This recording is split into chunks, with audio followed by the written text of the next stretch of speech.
from Business Insider written by a guy by the name of Ed Zitron. And the headline reads, "If you're burned out at work, your boss should be fired." I thought it was a compelling statement, obviously. I mean, this is meant to be provocative. I love a good provocative statement. Okay. And at first I was like, okay, see what you're doing there, man. Well played. That's going to get some clicks, right? Guarantee you that performs well. Okay. But then I thought, you know what? There is something deeper below the provocative, editorial headline. And it is active responsibility taken by leaders to address burnout, to address it, to help relieve it, to address it, to help it not happen. So to eliminate it and guard against it. Prevent and eradicate. And in the new world of work, where people will leave you in a second because they've got options, and skyrocketing burnout statistics coming out, this is huge. And so as I read this article, and he has some compelling things in it and pretty strong statements, it caused me to think about the idea here, to go, this does need to be a very strategic move by companies, small businesses, medium-sized businesses, big businesses. And it made me wrestle with the question, how much responsibility do leaders bear for burnout? How much? Well, it depends on the situation. And so I can't make a blanket statement. So I can't take a stance that says, if you're burned out, your boss should be fired. These are very individual situations. But the point that he makes in the article, which I think is a very fair point, is that most of the content and statements around burnout is geared towards the worker to say, here's how you deal with it. Here's how you eliminate it. And on this very show, I mean, I've talked a lot about it. There's 5 causes of burnout. I'm going to get to it momentarily. And then once we know the causes of burnout, now we address that. And so we can do things to address it. And so I would hold that that is still the case. However, I do agree with him that there are many times where burnout has nothing to do with the worker, and it is brought on by poor leadership, which a leader is either driving the direct cause of burnout or is allowing the multiple causes of burnout and doing nothing, because in some cases they don't even know.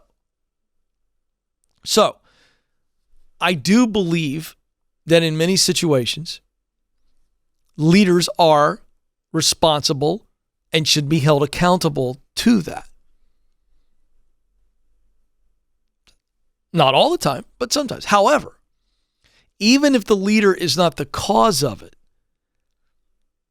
and is unaware of it, they have now got to say, I can no longer be unaware. And so how do we do that? Okay. Leaders need to set boundaries.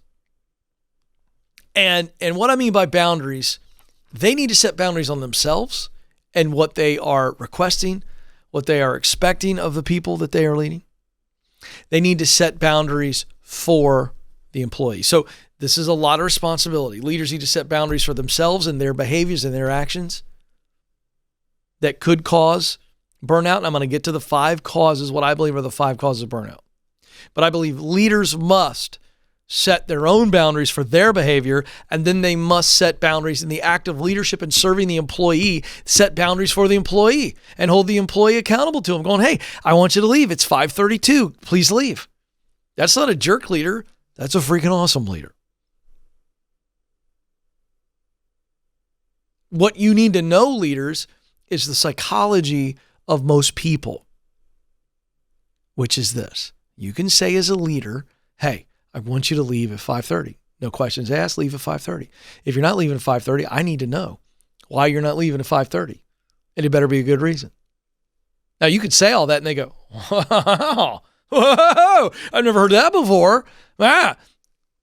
But when push comes to shove, they're in the middle of an important project and you're not around watching them, and they go, I need to spend 45 minutes on this. I really should spend 45 more minutes on this. That's going to get me out of here at 5:50. They'll do it. Why? Because they don't know if you meant it. They know you said it, but they don't know if you meant it. This is where you have to model it and kick them out of the office. It's a good thing. Now, second thing leaders need to do. They need to model the boundaries. They set the boundaries for themselves and others, but then they have to model it themselves. The leader has to model the way. My old friend and leader and mentor John Maxwell says a leader knows the way, shows the way, and goes the way. So you got to model. Number 3,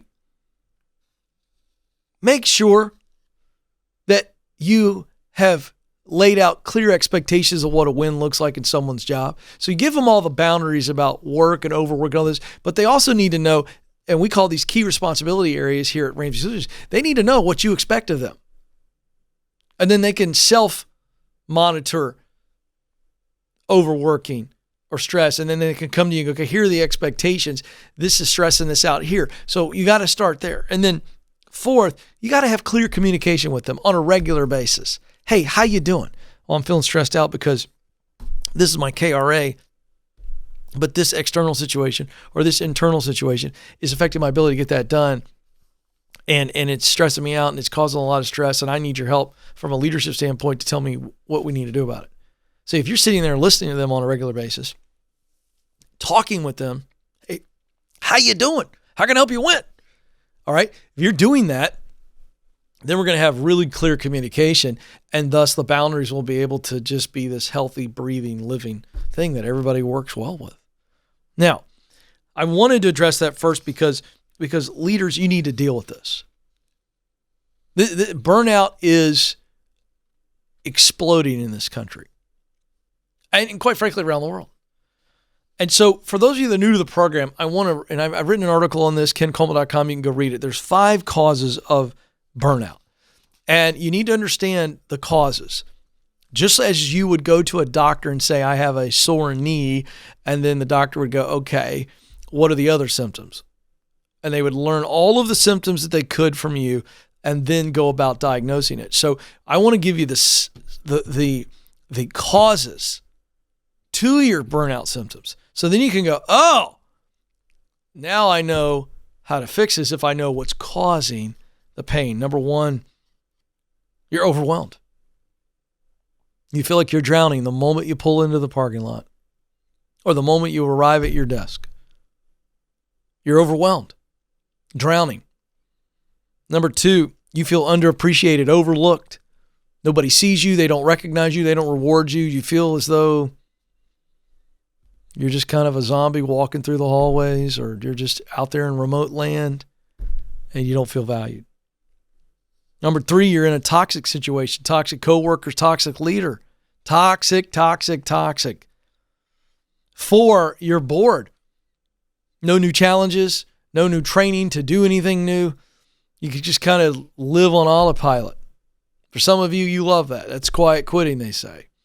Others of you, you go, something's missing. I long for a challenge. And number 5, you don't find any purpose or meaning in your work. In other words, you're not spending most of your day using what you do best, talent, to do work you love, passion, to produce results that matter deeply to you, mission. So there's no purpose or meaning. And those are the causes of burnout. Dive in. Make the fix. Life is too short to just live for the weekend.